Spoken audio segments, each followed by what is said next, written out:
দুই ছেলেকে একসাথে বিয়ে দিলাম, আজ 2 বছর হয়ে গেল। আজ অব্দি নাতি নাতনির মুখ দেখতে পেলাম না। অমন করে বলছো কেন?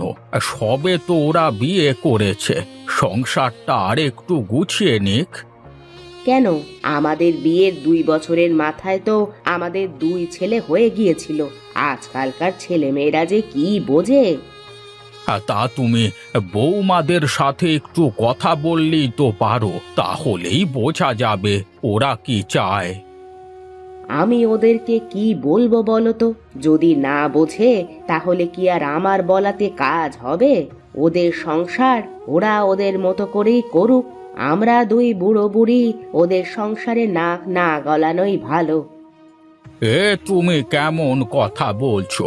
ও পাড়ার নগেনের ছেলে নাতিকে নিয়ে রোজ সকালে চায়ের দোকানে চা খেতে আসে, আর ওই নগেন আমাকে দেখে টিটকারি মারে।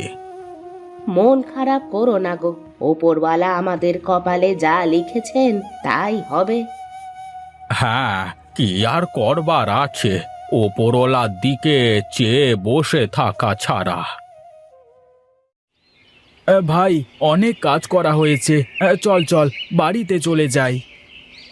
দাঁড়া ভাই দাঁড়া, আর একটু কাজ বাকি আছে, এটুকু সেরে একেবারে বাড়ির দিকে যাব। বড্ড ক্ষুধা পেয়েছে রে ভাই, এই ক্ষুধা নিয়ে আর কাজ করা সম্ভব না। তোর বাকি কাজ বিকেলে একসাথে করা যাবে। চল চল, দেখি বাড়িতে চল। আচ্ছা ঠিক আছে ভাই, চল তাহলে বাড়িতে যাই। বিকালে আবার আসবি তো? আসবো, এখন বাড়িতে চল।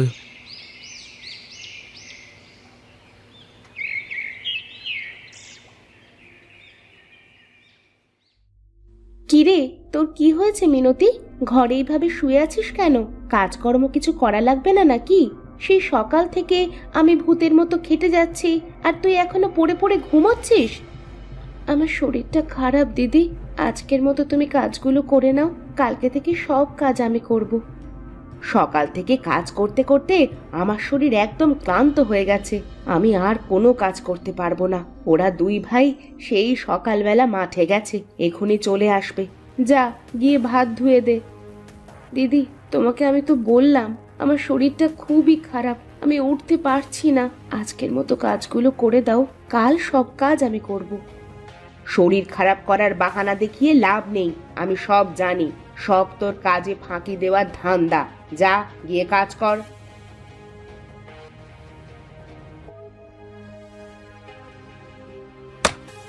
কি রে, আবার নতুন নাটক শুরু করলি নাকি? ওঠ, তাড়াতাড়ি ওঠ বলছি। আরে আরে, কি হয়েছে কি? মিনতি মাটিতে পড়ে আছে কেন? দেখো না, ও বিছানা থেকে পড়ে গিয়ে আর কথা বলছে না। তুমি কেমন মানুষ বৌদি? ও বিছানা থেকে পড়ে অজ্ঞান হয়ে গেছে, আর তুমি কিনা ওকে না তুলে বলছো ও নাটক করছে? আহা, সেসব কথা ছাড়, আগে মিনতিকে তুলে বিছানার উপর শুইয়ে দে, আমি বৈদ্যমশাইকে ডেকে আনি।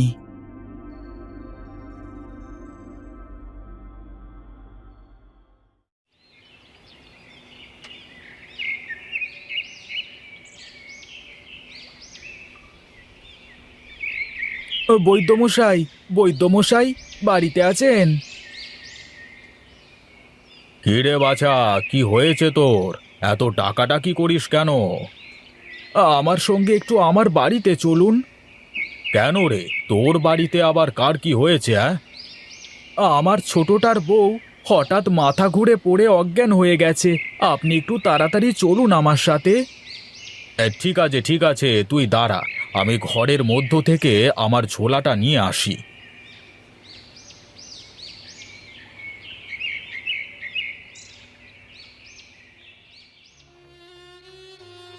গিন্নি, ও গিন্নি, কি হয়েছে তোমার? চোখ খোলো, কথা বলো গিন্নি।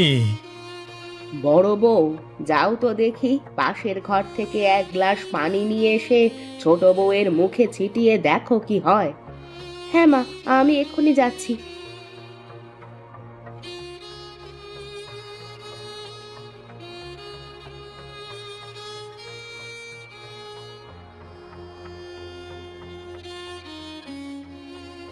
এই নিন মা পানি। এই তো মা, মিনতির চোখ খুলেছে। ওগো, তুমি ঠিক আছো তো? এখন কি একটু ভালো লাগছে তোমার?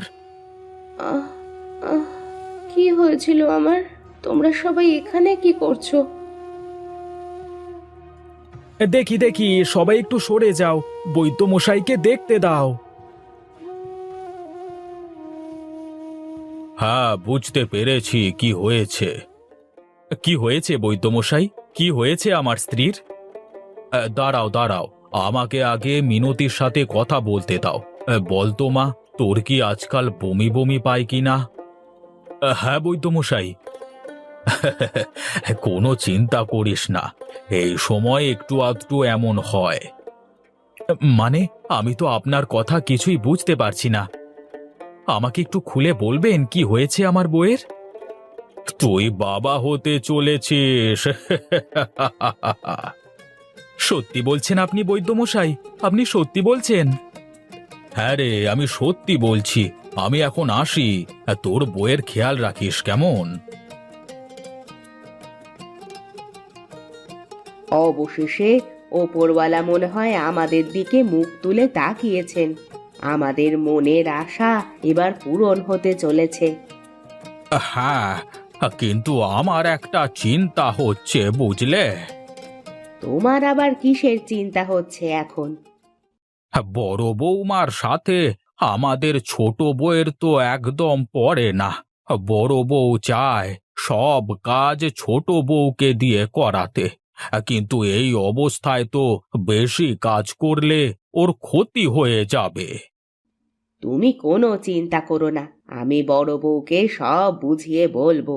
না হলে আমি নিজেও কাজ করব। ছোট বউকে কোনো কাজ করতে দেব না আমি। তাহলে এক কাজ করো, বড় বউকে ডেকে সব বুঝিয়ে দাও, যেন আজ থেকে ছোট বউয়ের খেয়াল রাখে। আচ্ছা ঠিক আছে, আমি ডাকছি বড় বউকে। বড় বউ, ও বড় বউ, একটু এদিকে এসো তো।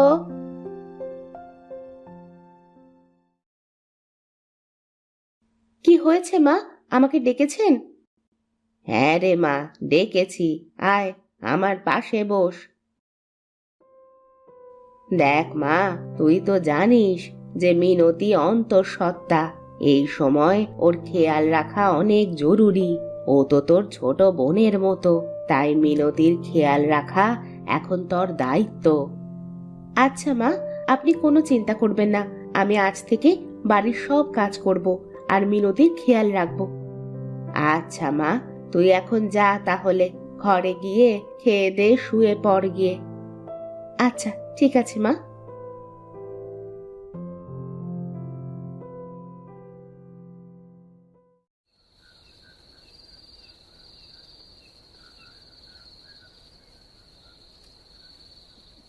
কি গো, মা কি বললো তোমাকে? কি আর বলবেন, বললেন কালকে থেকে সব কাজ আমাকে করতে আর মিনতির খেয়াল রাখতে। এতে মন খারাপ করবার কি আছে? মিনতি তো তোমার ছোট বোনের মতো, ওর খেয়াল রাখা তোমার দায়িত্ব।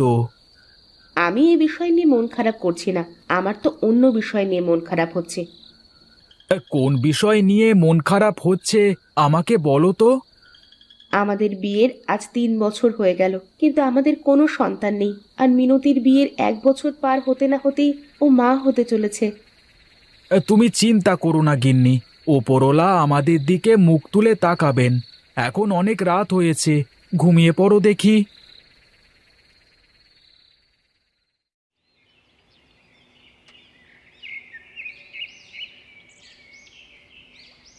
গিন্নি, আমি ঘরে গেলাম, আমার জন্য এক গ্লাস পানি নিয়ে এসো।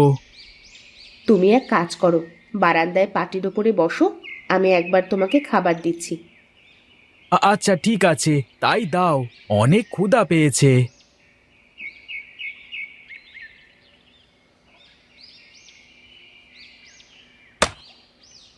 ও, মরে গেলাম, বাঁচাও, বাঁচাও আমাকে। ও, ও। আরে আরে আরে, কি কি হলো তোমার? পড়ে গেলে কেন? কি হয়েছে তোমার গিন্নি? গিন্নি, গিন্নি কথা বলো। কি রে দাদা, কি হয়েছে ভাবির?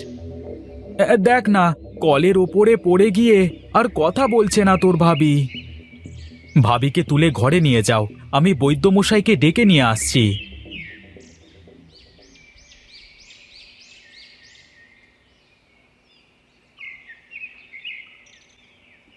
বৈদ্যমশাই, বৈদ্যমশাই, বাড়িতে আছেন? কি রে কানাই, হাঁপাচ্ছিস কেন? কার কি হয়েছে? বৈদ্যমশাই, একটু তাড়াতাড়ি আমার সাথে আমার বাড়িতে চলুন। আমার ভাবি কলের উপর পড়ে গিয়ে অজ্ঞান হয়ে গেছে।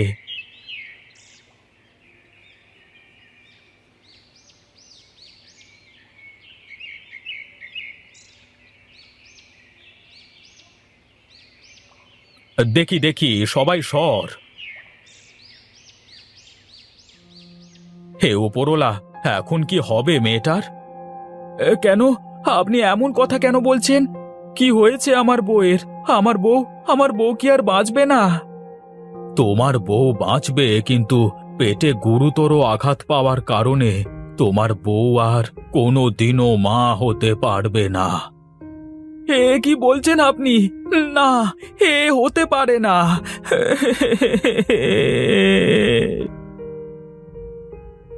এই নাও, এই ওষুধটা নিয়মিত খাওয়াবে তোমার গিন্নিকে। আমি এখন চলি।